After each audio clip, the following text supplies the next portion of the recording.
अच्छा जी, उसके अंदर जाएगा एलोवेरा, फ्रेश एलोवेरा जेल, ठीक है, और साथ में अलसी, अलसी की भी जेल वो बना के रखी हुई दिखाऊंगी मैं आप लोगों को।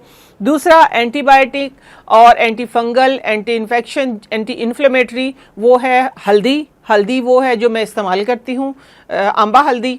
और साथ में है मेरे पास जो एक सिट्रिक का और विटामिन सी का डिफरेंट सोर्स, वो है ग्रेप्स।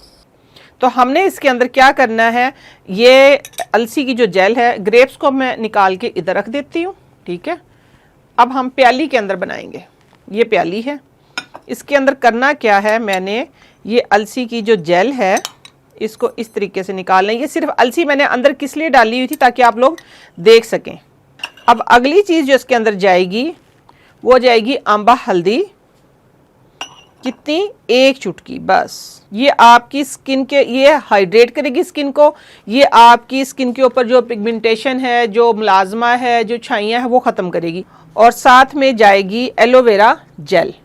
एलोवेरा जेल फ्रेश है, मैंने आप लोगों को पिछले उसमें भी बताया था तरीका निकालने का। आप उस तरीके से भी निकाल सकते हैं, आप इस तरीके से भी निकाल सकते हैं। ये देखिए, ये मैं फ्रेश निकाल रही हूँ, ठीक है। अच्छा जी, अब आती है इसके अंदर ग्रेप्स की बारी। तो ये देखिए, ये इसका ये जूस जा रहा है इसके अंदर। 2 से 3 ग्रेप्स का आपने जूस डाल लेना है।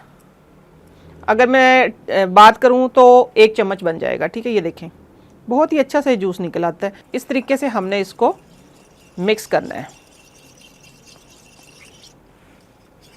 ये देखें, एक आपका multi vitamin serum natural way से, जिसके अंदर हाइलुरोनिक भी है जो आपकी स्किन को हाइड्रेट करेगा, और इसके अंदर आंबा हल्दी भी है जो आपकी स्किन से पिगमेंट को भी ख़त्म करेगी, आपकी स्किन के ऊपर अगर कोई इन्फेक्शंस है तो उसको भी ख़त्म करेगी। साथ में विटामिन सी भी है, और इसके अंदर फिर हमने अलसी की जेल डाली, जो आपकी स्किन ड्राई हो जाती है ना, जो फ्लेकी स्किन हो जाती है एलर्जी की वजह से, डेड हो जाती है स्किन, तो ये उसको भी रिपेयर करेगी।